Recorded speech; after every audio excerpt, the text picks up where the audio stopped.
Good morning, good morning, good morning mga karils at mga kasabong. Day 3.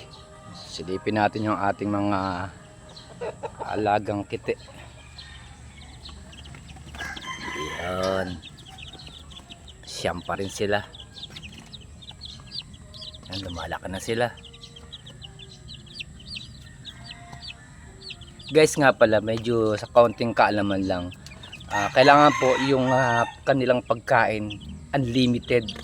Ang tawag puro na isa ad libitum kung i-google ninyo. Yun ang talagang kailangan, hindi sila nawawalan ng pagkain na sa kanilang pakainan para mabilis po silang lumaki.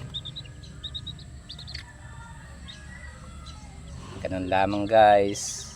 Again, update lang. Ang ganda ng dalawang itim oh.